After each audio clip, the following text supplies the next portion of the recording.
Elon Musk की company Starlink India में satellite internet लेके आ रही है, ये तो आप जानते हो। लेकिन स्टारलिंक के सैटेलाइट इंटरनेट की स्पीड कितनी होगी? क्या ये आपकी 5G इंटरनेट जो आप मोबाइल पे यूज़ करते हो उससे तेज़ होगा? और जो ऑप्टिकल फाइबर केबल जो आपको केबल इंटरनेट घर पे आता है, एयरटेल का, जियो का आप यूज़ करते हो, क्या उससे भी तेज़ होगा? ऑल्सो जब इंडिया में स्टारलिंक इंटरनेट आ जाएगा तो उसका प्राइस यार कितना होगा? ये आप आज इस वीडियो में जानोगे। बिकॉज इलॉन मस्क की स्पेसएक्स है ना, दुनिया भर में यार इन्होंने अपनी सैटेलाइट ब्रॉडबैंड इंटरनेट से ना ये पूरा हल्ला मचाया हुआ है। इलॉन मस्क का आप देखो ना, सीन ही कुछ ऐसा लगता है कि भाई जो काम दुनिया में कोई भी नहीं कर पाता वो इलॉन मस्क कहता है भाई मैं करूंगा, और वो कर देते हैं। अब अभी आप ना सुनीता विलियम्स एंड बच फिल्मोर वाला सीन ही देख लो। जब नासा के 2 एस्ट्रोनॉट स्पेस में फंस गए थे, वहाँ पे अटक गए थे, काफ़ी दिन उनको लगे, 8-9 महीने, तो उनको कोई वापस अर्थ पे लाने नहीं पा रहा था। तो इलॉन मस्क की भाई उनको वापस लेके आया, मतलब इलॉन मस्क नहीं लाया, उनकी कंपनी लेके आई है। एंड स्पेस एक्स हर काम सबसे अलग तरीके से करती है। इसी तरह ही अपना सैटेलाइट इंटरनेट ना 100 देशों में पहुंचा चुके हैं और फिर उसको एक्सटेंड कर रहे हैं और एक्सपैंड कर रहे हैं, बढ़ा रहे हैं। स्टारलिंक सैटेलाइट ब्रॉडबैंड की स्पीड की अगर बात की जाए तो स्टारलिंक की वेबसाइट के हिसाब से जनरली यूजर्स को ना, जो इनका इंटरनेट यूज करेंगे, उनको 25 से 220 Mbps तक की स्पीड मिलती है। मतलब ऐसा नहीं है कि आपको यहाँ पे बहुत ज़्यादा स्पीड मिलेगी, एकदम सुपर फास्ट इंटरनेट हो जाएगा, ऐसे बात की जा रही है। 25 से 220 Mbps उनकी वेबसाइट कहती है।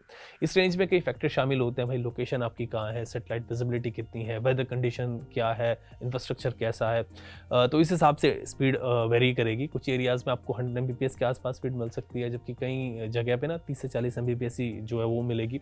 अब अगर हम कंपेयर करें अपनी स्पीड से इंडिया में जो इंटरनेट स्पीड हमें मिलती है, तो 4G इंटरनेट स्पीड जो है ना वो अराउंड 60 से 100 Mbps के बीच होती है।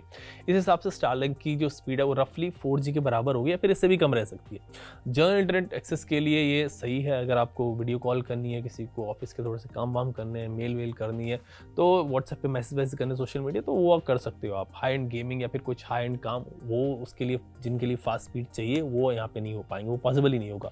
स्टारलिंक इंटरनेट 5G की स्पीड को तो भाई बीट ही नहीं कर पाएगी जब 4G की स्पीड देगा। एंड ऑप्टिकल फाइबर जो केबल इंटरनेट होता है, मतलब उससे तो काफ़ी कम है ये।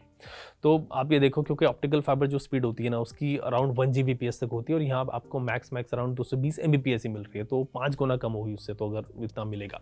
अब बात करते हैं कि इसका प्राइस कितना होगा। सो स्पेसएक्स ने इंडिया के लिए कोई प्राइस अनाउंस किए नहीं है, इनकी ऑफिशियल एंट्री वैसे हुई नहीं है, अभी बात ही चल रही है। यूएस की अगर हम बात करें तो यूएस में स्टारलिंक के प्लान्स ना काफ़ी एक्सपेंसिव है। मतलब हमारे हिसाब से हार्डवेयर कॉस्ट लगभग $400 है, मतलब 35,000 रुपये में तो आप इसका हार्डवेयर ही खरीदेंगे। मतलब इसका डिश जो है, इसका मंथली सब्सक्रिप्शन अराउंड $110 से शुरू होता है, अराउंड 10,000 रुपये।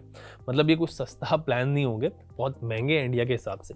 2022 में स्टारलिंक इंडिया के कंट्री हेड जो उस वक्त के थे, उन्होंने बताया था कि पहले साल में स्टारलिंक इंटरनेट के लिए इंडिया में यूजर्स को अराउंड 1.5 लाख रुपए देने पड़ सकते हैं। मतलब 1.5 लाख रुपए, इसमें इंस्टॉलेशन एंड इक्विपमेंट कॉस्ट भी शामिल है। उसके बाद 1.5 लाख रुपए की मतलब ये पूरा पड़ेगा प्लान उनको एक साल में। उसके बाद दूसरे साल से अराउंड 1,15,000 खर्च होंगे साल भर में। मतलब इसमें आप मान लो इक्विपमेंट कॉस्ट जो है वो नहीं होगी, इंस्टॉलेशन चार्जेस वो नहीं होंगे, इतना पड़ेगा आपको। और मंथली कॉस्ट आप इसको मान लो कि 10,000 रुपये हो सकती है। सो ये काफ़ी महंगा है, सस्ता नहीं है, कंसिडरिंग मतलब जो डेटा चार्जेस हमारे हैं, हम जो डेटा यूज़ करते हैं, काफ़ी सस्ता है। आई थिंक इनिशियल फेज में स्टारलिंक सिर्फ उन्हीं रिमोट एरियाज़ में सक्सेसफुल होगा, फिर काम भी करेगा यहाँ पे ट्रेडिशनल इंफ्रास्ट्रक्चर जो मोबाइल इंटरनेट है वो फेल हो जाता है, टावर और नहीं होते। अर्बन एरियाज़ में या फिर वहाँ पे जहाँ पे 4G आता है, 5G आता है, तो भाई कौन फिक्स डिश लगाएगा वहाँ पे 5-6 हज़ार रुपये देगा और फिर 10,000 रुपये महीने में भी देगा? मुझे लगता नहीं है ऐसा लोग करेंगे। इसमें कुछ वीडियोस मैंने देखे जिसमें कहा जा रहा था ना कि भाई अभी इंडिया में 50 से 60 करोड़ यूजर्स के पास इंटरनेट एक्सेस ही नहीं है, जो कि सही बात है। तो उनके लिए स्टारलिंक इंटरनेट गेम चेंजर हो जाएगा, वो सब इंटरनेट एक्सेस कर पाएंगे इसके थ्रू।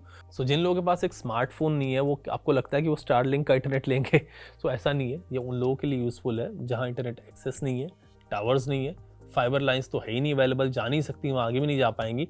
फिर बिजनेस वगैरह वहाँ पे चाहिए, कुछ और काम है जो इंटरनेट से रिलेटेड है, हेल्थ केयर है, उनके लिए इस्तेमाल होगा और वहीं पे इसका असल यूज़ के सामने आएगा।